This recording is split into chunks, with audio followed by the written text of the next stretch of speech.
What's up, guys, and welcome to Move to Action. Hey, my name is Zach. I want you to know I love you. I care about you. I pray for you every day. Hey, the reason that we do this ministry of Move to Action, what it's all about is that we're called to do great things. We're called to do these massive things, but so often we don't know how to get there. Well, I know that I've been called to move to action and to help others do the same. I'm a firm believer that if we will move to action consistently, we will achieve those great things that God has called us to. We will achieve things that will absolutely change the world. All we have to do is consistently move to action. And I'm so excited about this week. This week is going to change how you view your lifestyle and your thought process. I think this is so good. Let me tell you a little story first, right? I have a daughter who, and right now she's 4, okay? And so sweet JL, she is my princess. I love her so much. But she started crawling, all right?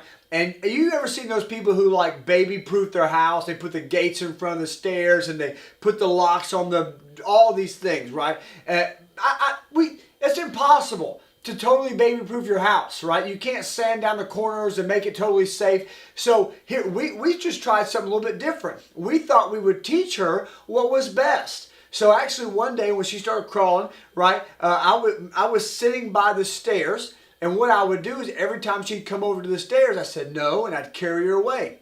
She wasn't getting it. So actually it got to the point to where she would crawl over the stairs, and I'd have to thump her, I'd have to flick her right in the thigh, right in the leg. And she hated it, and she would cry. It would break my heart. I didn't like to do it. 6 times in a row, in about a minute and a half, she'd crawl over the stairs, try to get a thick flipper in the leg. And some of you guys are thinking, Zach, you're a terrible guy. I am a terrible guy, but not because I did that. You know what hurt way worse than me flipping her in the head? Her rolling her big old head, or her leg, I'm flipping the head, but her leg would be rolling her head down those stairs, right? So I was trying to help her. I was trying to teach her obedience that would change her life, because obedience leads us to our best life. Best life is a life of obedience. And listen, in Matthew 11:11, Jesus is talking. He says this right here. Truly I tell you, among those born of women, there has never risen anyone greater than John the Baptist.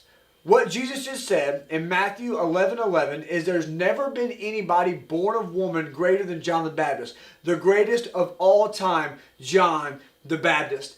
Now, this is crazy, man, because John the Baptist, he wasn't the coolest. Right, it said he wore clothes of camel hair and ate insects. This dude was probably a weirdo, right? But Jesus said he was the greatest man ever born of women. It's unbelievable, right? Jesus says this about this guy. That's pretty high praises, right? For Jesus, who's been since the beginning, has seen and known everybody, to say that about him. That has always blown my mind. But as I was studying and praying in my quiet time this week and thinking about God, hey, what do you want me to share? I came across this right here that I think is a game changer. John 10:41 says this. They said, though John the Baptist has never performed a sign, all that John said was true. So it says that John never performed this great sign. He never prayed fire down from heaven. He never healed somebody who was dead. He never did any of that stuff. That's not what John's ministry was marked by. But Jesus said that he was the greatest that has ever lived. That's what does that mean? So what did he do? What did he do that Jesus would say he's the greatest man that was ever born of a woman if he didn't perform a sign? What he did is he was obedient. He was called to be something called a Nazarite, which you can read about in Matthew. But he was called to live a life set apart. And that's what he did, is he consistently and constantly kept the cause before him. And he had this radical obedience. That's what John did. That's what was so special. And that is something that we can do. That's why I think this is so important. That's why I want to share this and move to action, is because the greatest person ever born of a woman, John the Baptist, right? What made him that wasn't performing some sign, but it was his constant obedience. We can do that. When we read in the Bible about fire coming down from heaven, when we read in the Bible about somebody putting their hand out and it being healed, those things are hard. It's hard to imagine you could do those things.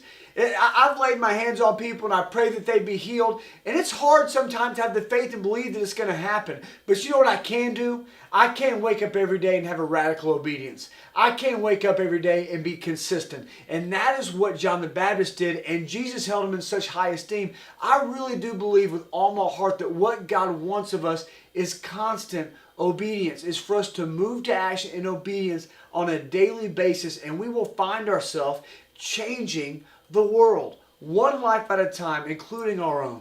So can I encourage you, can I beg you to have a constant obedience this week, that you would move to action in obedience? And listen, it's never going to look perfect. Your obedience is never going to look exactly how you want. You're going to mess up, you're going to fall, you're not going to get where you think you should. That is okay. Still, do not let it throw off your obedience. I love you so much and I believe in you so much. So hey, let's talk about what's that move to action step. When it comes to obedience, that move to action step is I want to continue to ask you to partner with somebody so people put power to the plan. So when it comes to obedience, I want you to grab somebody and you guys make a pact together, challenge each other that you guys are going to move to action through obedience. I love you so much. I believe in you. I can't wait to see what God does with you, and I'll see you next week.